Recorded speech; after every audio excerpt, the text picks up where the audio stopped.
Hello बच्चों, let's read the question. So in this question, the length, width, and the height of the room are 5 meter, 4 meter, and 3 meter respectively. Find the cost of whitewashing the wall of the room and ceiling at rate of 7.50 per meter square.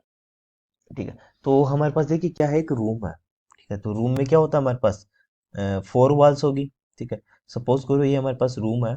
ठीक है, ये हमने room का देखिए projection लिया है, top view. ठीक है, तो इसमें रूम है तो इसमें क्या होगी, 4 साइड्स होगी। ठीक है, तो हमारी जो साइड्स है, ठीक है, लेंथ एंड विड्थ हमारे को पता है 5 मीटर। ठीक है, और ये 4 मीटर, तो ये भी 5 होगी एंड ये भी 4 होगी। ठीक है, क्योंकि रूम जो हमारा रेक्टेंगल शेप का है। ठीक है, अब इसने कहा कि इसकी हाइट 3 मीटर है। ठीक है, तो हाइट 3 मीटर है, यानी कि इस तरीके से आगे की ऊपर की तरफ ये होगा। ठीक है, ये हमारे पास इसकी जो हाइट है वो हमारे को 3 मीटर की होना है। ठीक है, रूम है जो इसकी हाइट हमारे को 3 मीटर की होना है। ठीक है, अब देखिए, अगर हम यहाँ पर देखें, सो देखिए थोड़ा डायग्राम हम चेंज कर रहे हैं। ये रूम है हमारा। ठीक है, इसमें अगर हम देखें यहाँ से, तो लेंथ एंड विड्थ तो हमारे को पता है, ये 5 है एंड ये 4 है, तो ये भी 5 होगी, ये 4 होगी। ठीक है, और ये जो हाइट है ये हमारे को 3 मीटर की वन है। ठीक है, तो ये हमारे पास रूम होता है। अब हमको क्या करना है, इस रूम के वॉल्स के ऊपर एंड सीलिंग के ऊपर। तो देखिए वॉल्स एंड सीलिंग की बात करते हैं तो उनका क्रॉस सेक्शन एरिया निकालना पड़ेगा। ठीक है, अब वॉल्स हमारी कितनी है, 1 2 3 4, 4 तो वॉल्स है एंड एक सीलिंग है, ये हमारी जो सीलिंग है। ठीक है, इन सब का एरिया हमारे को निकालना है।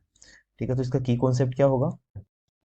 ठीक है, तो इसका की कॉन्सेप्ट देखते हैं। इसका की कॉन्सेप्ट हो जाएगा हमारा क्वांटिफिकेशन एंड इट्स एप्लीकेशन। ठीक है, तो इसका की कॉन्सेप्ट क्या हो जाएगा, क्वांटिफिकेशन एंड इट्स एप्लीकेशन। तो देखिए हम सब एरिया निकालते हैं जो हमारे को रिक्वायर्ड है। सबसे पहले area of the walls of the room. ठीक है, area of walls of room. ठीक है, अब देखिए अगर हम देखें यहाँ से तो रूम का एरिया क्या, वॉल्स का एरिया क्या होगा। ठीक है, ये हो जाएगा हमारा 2 × H L + B। ठीक है, ये हमने कैसे निकाला, देखिए देखिए ये जो पार्ट है हमारा, मैं सबसे पहले इस पार्ट की बात कर रहा हूँ। ठीक है, इसकी अगर मैं आपसे बात करूँ, ठीक है, ये लेंथ है, ये विड्थ है एंड ये हाइट है। ठीक है, तो ये B × H होगा हमारा। ठीक है, B × H। सो मैं यहाँ पे देखिए इसका दिखा रहा हूँ एक बार, B × H प्लस ये भी जो है सेम B × H होगा, तो इसको भी मैं B × H कर रहा हूँ, तो ये हमारा 2B × H हो जाएगा। ठीक है, 2B × H प्लस सेम अगर हम देखें यहाँ से तो ये हमारे पास लेंथ है। ठीक है, और ये हाइट है। ठीक है, तो ये क्या हो जाएगा यहाँ से, L × B, ये भी हमारा 2 हो जाएगा, 2। एंड यहाँ से देखा जाए तो, सॉरी, ये हमारे पास H आएगा यहाँ पर। ठीक है, तो यहाँ से H हमारा कॉमन आ जाएगा। ठीक है, तो क्या बचेगा, B + L। सेम फॉर्मूला हमने यहाँ पर लगा दिया। ठीक है, तो ये हमारे पास आएगा 2HL + B। ठीक है, ये हमारे पास वॉल्स का एरिया आ गया। ठीक है, तो ये हम निकाल लेते हैं। ठीक है, तो वॉल्स का एरिया कितना आ जाएगा, area of walls is equals to 2 × height हमारे को 3 गिवन है, लेंथ जो है वो 5 है +4।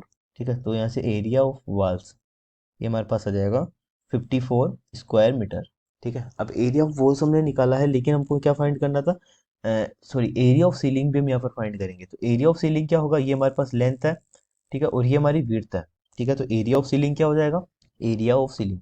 ठीक है, area of ceiling length into width. ठीक है, तो ये हमारे पास कितना आ गया, देखिए area of ceiling is equal to, length जो है वो हमारे पास 5 है और जो विड्थ हमारे पास 4 है, तो एरिया ऑफ सीलिंग जो है वो हमारे पास 20, ये हमारे पास स्क्वायर मीटर आ जाएगा, मीटर स्क्वायर।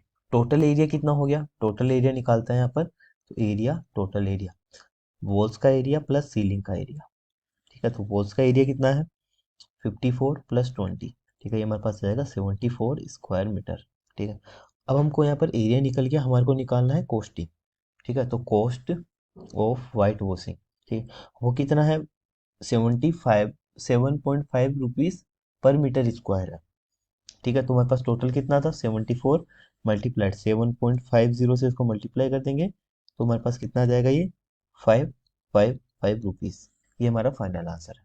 ठीक है, so hope you understand this solution, thank you.